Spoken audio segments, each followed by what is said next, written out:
Success at last, albeit overdue and underwhelming. Head to the war room for an update on the situation. Perhaps there is a shred of hope, after all.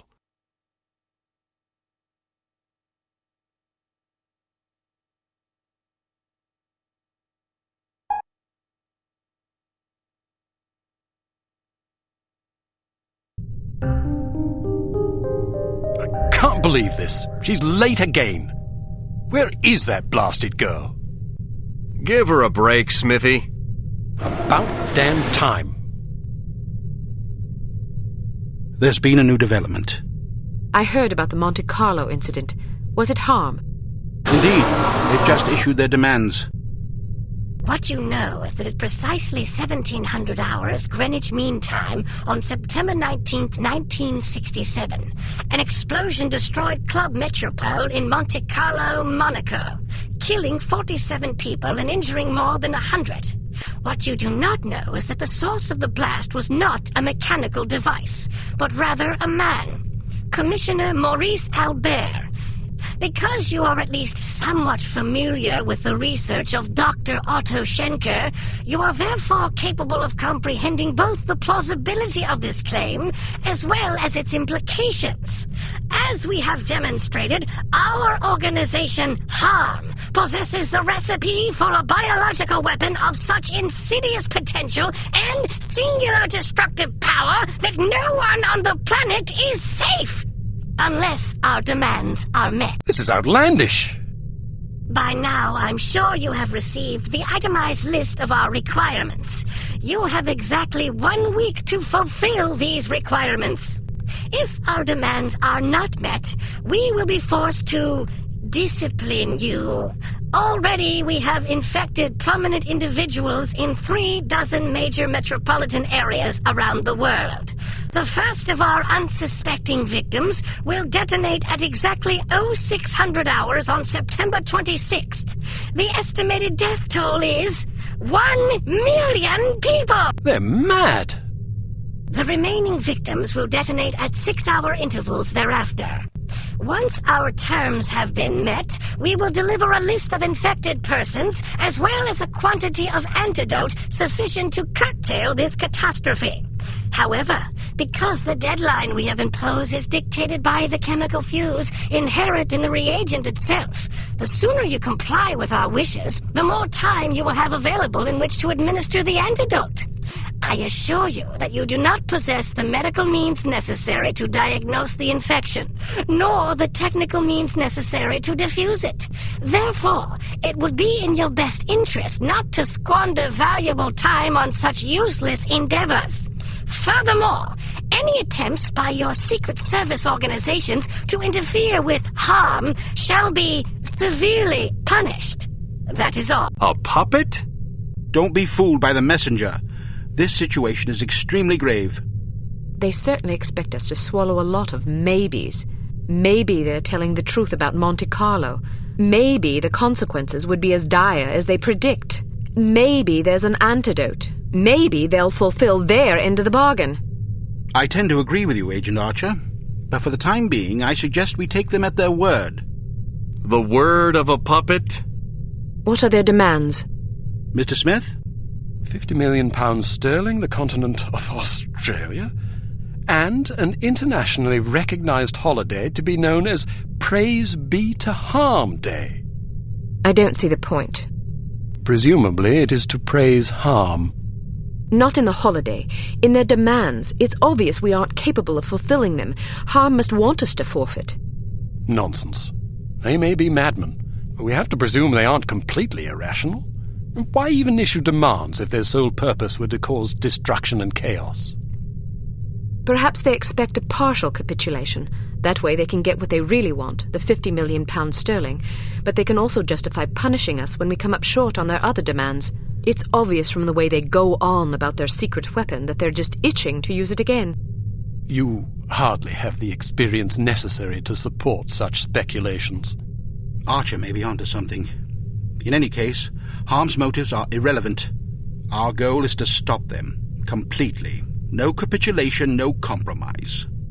What about their warning? Once again, we must take them at their word. It is therefore imperative that we act swiftly and decisively. Our objectives are clear. We must obtain the list of infected individuals. We must get our hands on the antidote, and we must recover Dr. Schenker. And Volkov? He's only a threat if he knows what we're up to. If our theories are correct about Agent Lowry, Volkov shouldn't be much of a concern. What if your theories aren't correct? Then may God help us all. I hope we can come up with a better plan than that. What about the information we got off the ship? Well, the containers you photographed weren't accounted for on the shipping manifest, which comes as little surprise. However, much of the cargo aboard the freighter was on its way to a chemical plant in southern England. Not much to go on.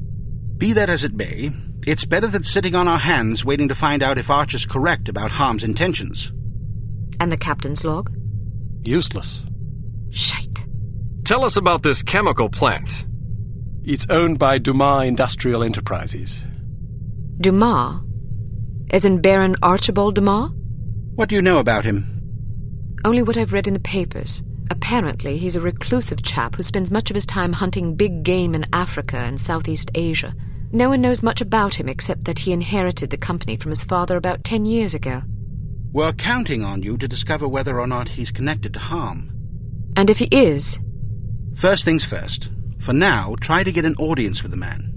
Size him up. We need to know what sort of fellow we're dealing with. Your best bet is to see if you can catch him at the chemical plant. There's also a corporate office up north, but apparently he doesn't spend much time there. Whatever you do, don't jeopardize your cover. It's imperative that we take Harm by surprise. Understood. I have a hunch we're getting close. If this lead pays off, we'll be one important step closer to victory. Welcome to Advanced Field Tactics. We've cooked up a stunning new perfume for you. It temporarily blinds and dazes anyone caught in its influence. Do be careful not to spray it upwind.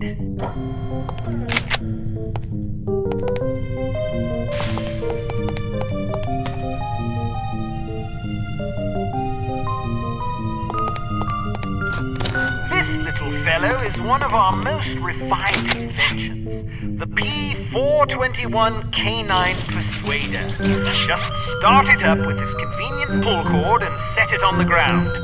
Using sophisticated olfactory sensors, the P421 will seek out the nearest dog within its range and release a cloud of pheromone gas designed to enamor canines of either sex. Quite useful for incapacitating bothersome guard dogs. Use your robotic poodle to distract the guard dog.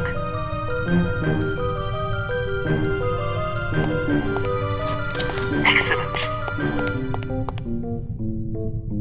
It is possible that the reclusive Baron Archibald Dumas is somehow connected to the disappearance of Dr. Schenker.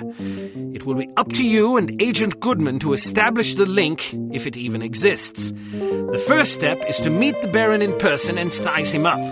Whatever you do, don't blow your cover.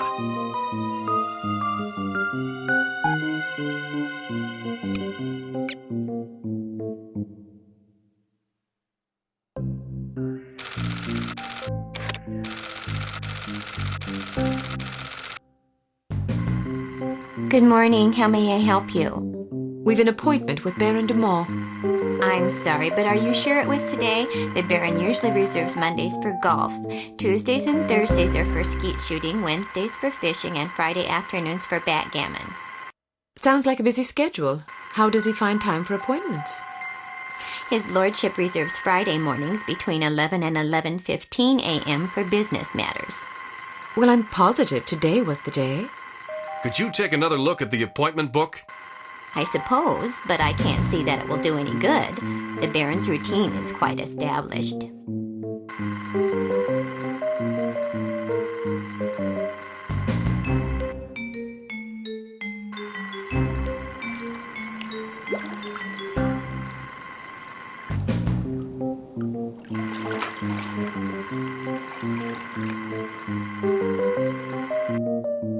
Would you excuse me for a moment? That should keep her busy for about 10 minutes, poor lass. All right, wait here just in case. I'll find the Baron's office and see if I can dig up some incriminating evidence. I've got a better idea. You wait here and I'll snoop around. No way, Sugar Pie. Remember what happened last time? Heads or tails? Tails. Heads. You lose. Sugar pie. 2 out of 3? Don't be a sore loser. Fine, but stay sharp. If you're seen, the mission's blown. If the Baron figures out you were in his office, the mission's blown. If you hurt anybody... The mission's blown, I know. Just remember what I said.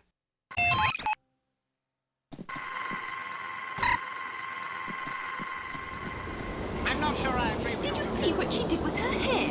It's horrid. Well, your methodology seems to be... I know. Short is fine. Look at Audrey Hepburn in Roman Holiday. But it's just so...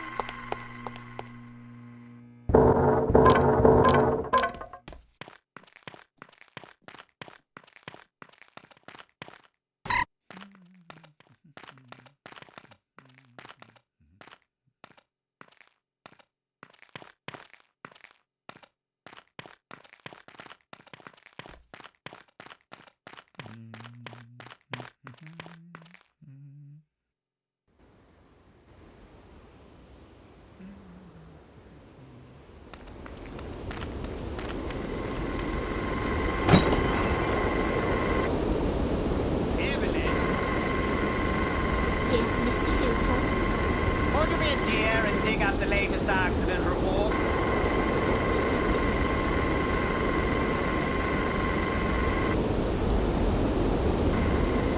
Here it is. Ah, good, good. You look very nice today. Thank you, Mr.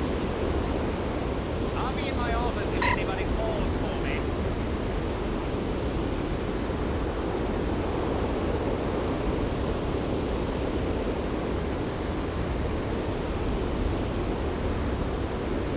Good God! What's the point of implementing safety regulations if no one abides by them? After 3 safety training courses in the past 2 months, you'd expect to see some decline in serious on-site accidents, don't you think? So would I. But according to this report, the accident rate has actually gone up. Somebody's certainly going to be sorry. Get hold of Mr. Manning for me, would you, dear?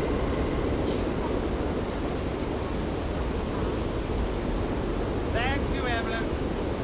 Manning, this is Hilltop. Listen, I'm just looking over the latest accident report and... Hello?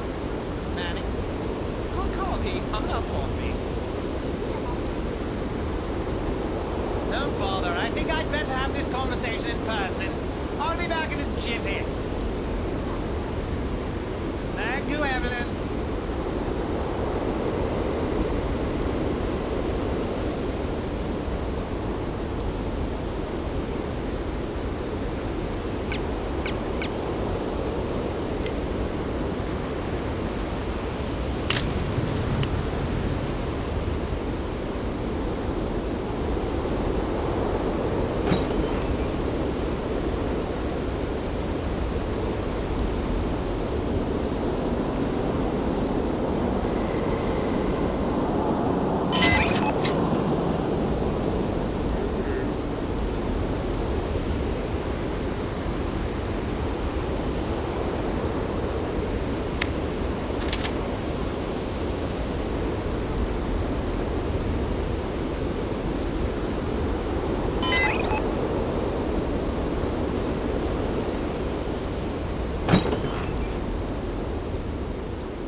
You like the Beatles?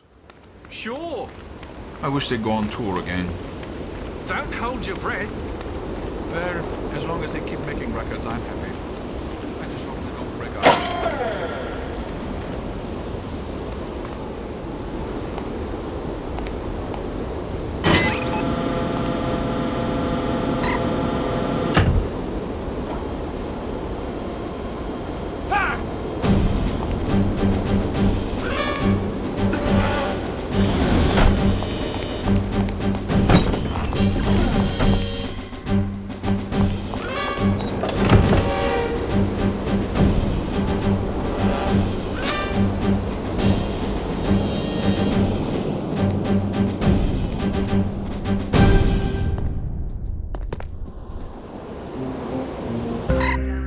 Any luck?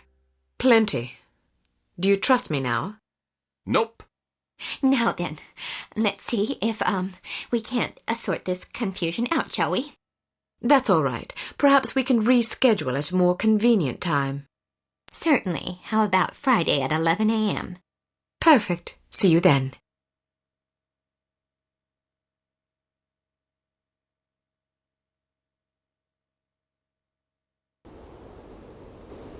I want to take a look around in there. Good idea, but it's my turn. Heads or tails?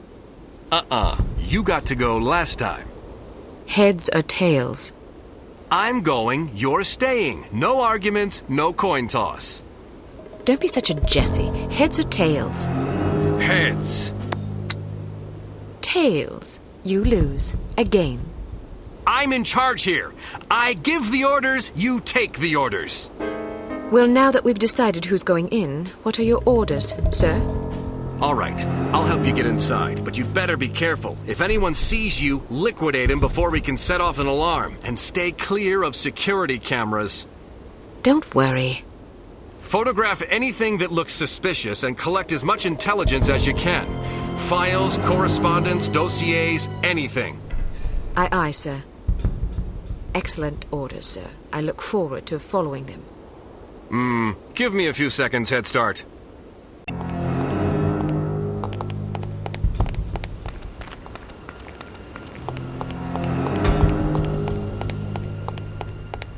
Someone there?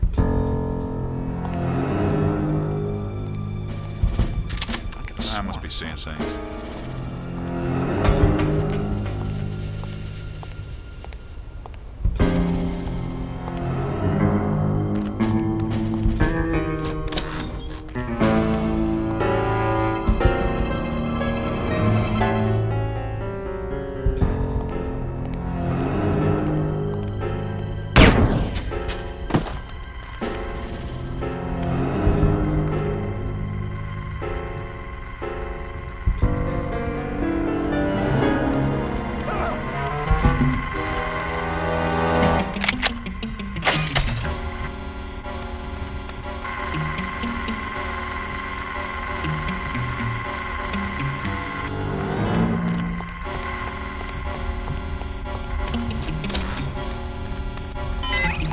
Was it any good?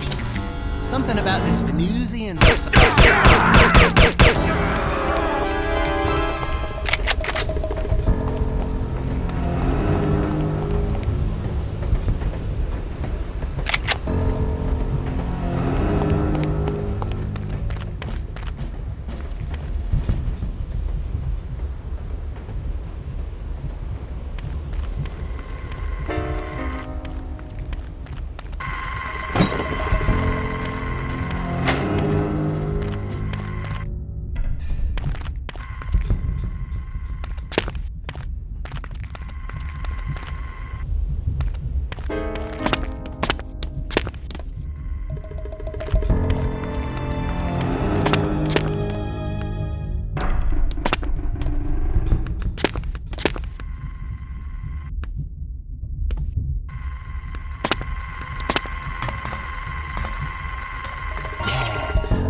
Hello? Huh?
Just stressed. What's wrong? My mother-in-law's coming into town this weekend. You don't get along with her? How long is she here for? Oh my God. I'm scared of what I'm going to do. I guess your wife would probably be upset if you threw her in front of a train. Yes, I thought about it. Well, I think it will just...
inspect that faulty pump like I asked you to?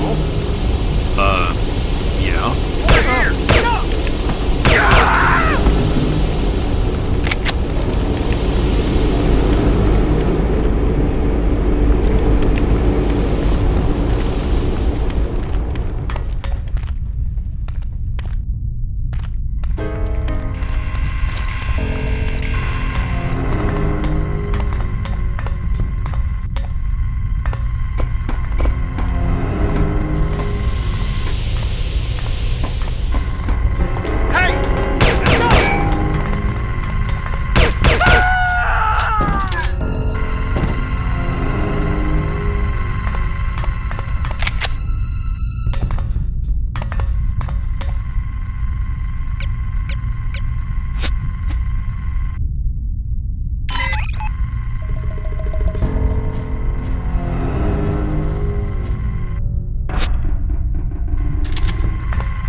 Hello, what have we here? Sergeant Magnus Armstrong. Well, well. It was Armstrong, all right. I'm sure of it. Excellent work, Archer. What do you want us to do now? Try to interview the Baron at his estate. We need to know if he's involved. You think it might be someone within the organization? I'm hoping that you and Goodman can answer that question. Aye, sir. We'll do our best. Let's go.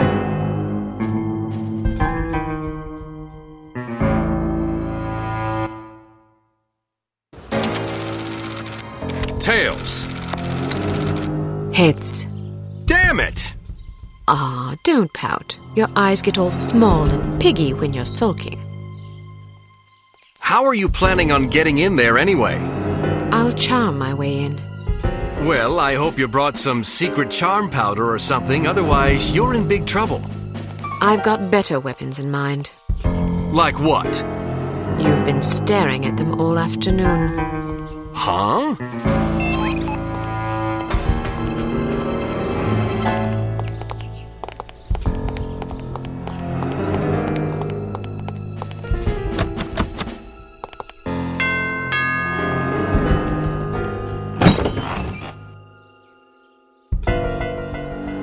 Yes?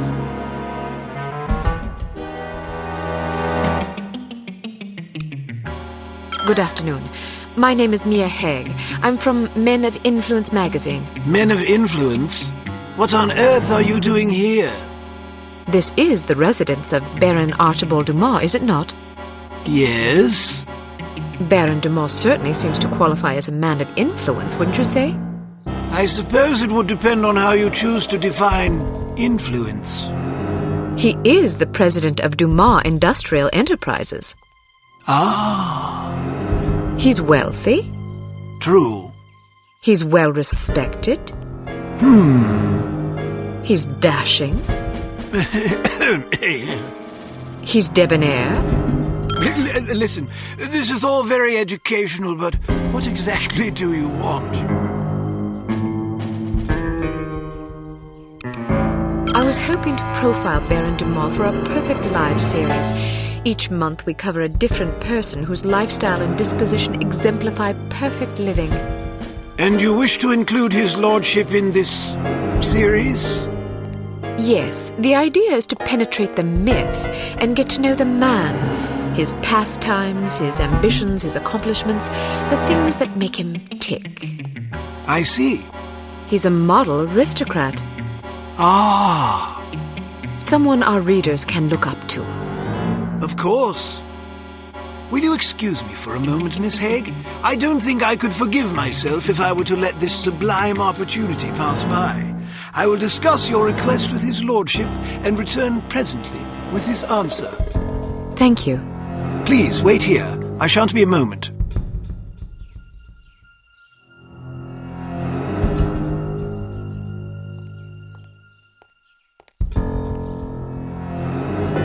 Very well. His lordship has agreed to see you. Excellent. This should be amusing. What do you mean? Nothing. Follow me, please. Miss Haig, sir. Splendid. Show her in. I'll leave you to your interview, darling. I'll be shopping for the rest of the afternoon. Yes, yes. Have a marvelous time, Chipmunk. Don't call me that. As you wish, my love. Pip-pip. He's rather larger than I expected. Ah, yes. He's a big bundle of charisma and intelligence. If you're lucky, perhaps he'll regale you with his rousing safari adventures. Good day, Baron Dumas. Goodness, had I known you would be so sumptuous, I might have preened. Care for a drink? No, thank you. It's a little early for me. Well, I'll indulge for us both in that case. I hope you'll pardon me for saying so, but you're a ravishing girl. Simply ravishing. That's very kind of you. I'm sure your wife feels absolutely spoiled by your abundant charm. Oh, she's a lucky old crow, I'll grant you that. Now then, Giles tells me you want to profile me for this magazine of yours. Men of Influence, was it? Yes, each issue we cover a different person in our Perfect Lives series, someone whose lifestyle and achievements serve as inspiration for our readers. Jolly good. You've come to the right place. That will be all, Giles. Actually, sir, I thought it might be worthwhile for me to stay, in case the young lady should desire anything at all. Splendid idea. Pip pip. Yes, sir. I'll be right over here if you require anything, Miss Haig. Thank you. Baron Dumont, do you mind if I record our interview? I'd rather devote my attention to you than to my notepad. And who could blame you? Record away, my dear. So then, where shall we begin?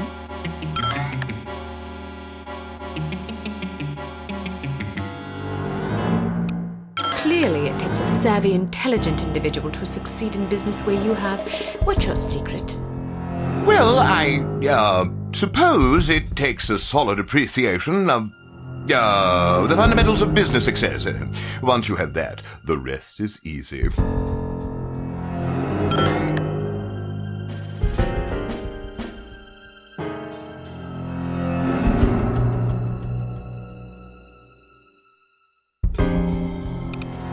Many men with such immense wealth succumb to sloth or immoderation. How do you keep yourself productive and effectual in the face of such constant temptation?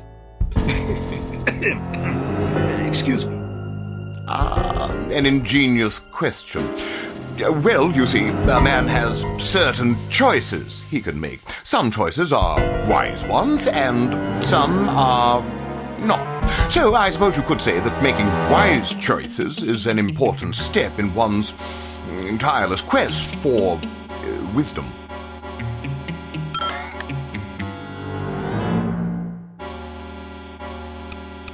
I'm sure a man of your education is as broadly read as he is charming. What works of literature have you found most influential? Yes, literature. One of my favorite subjects. I've always said that to read is to experience the literary wisdom of wise men. Very well said.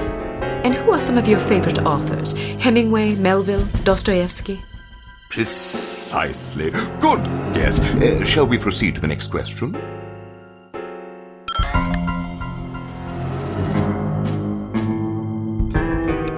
I noticed you have quite a collection of fine art about the place. Who are some of your favorite painters? Oh, I like them all. But surely there must be one or two whose work stands out for you. Certainly. Well, Vipstein is probably my favorite. I'm not familiar with his work. Not many people are. It's quite smashing. I'm sure you'll love it. What movement? Excuse me? Is he an impressionist, surrealist, constructivist, pointillist? Yeah, a little of everything, actually. He's quite versatile. Really?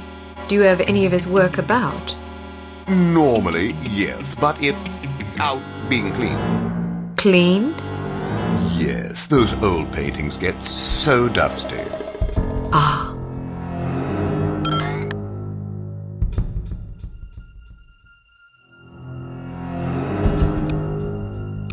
If you were stranded on a desert island, what piece of music would you most want to have with you?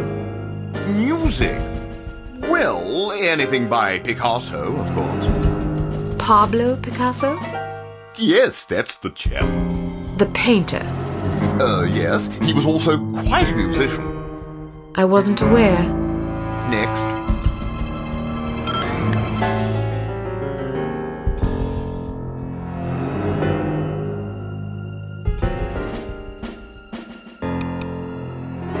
I understand that yours is a steadfastly Episcopal lineage. How does your unswerving faith influence your day-to-day life? This should be good. Well, you see, faith is...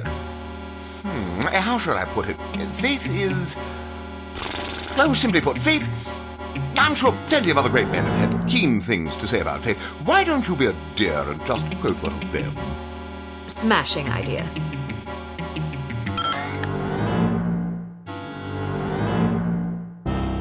How has your approach to running Dumas Industrial Enterprises differed from your late father's? I'm not really sure what approach my father used, but I like to run things strictly by the book. By the book? Yes, you know, according to policy. But whose policies? I'm afraid that information is strictly classified. Next.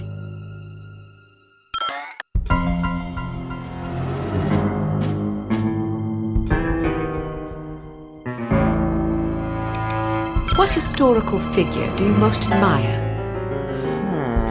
Probably Beowulf.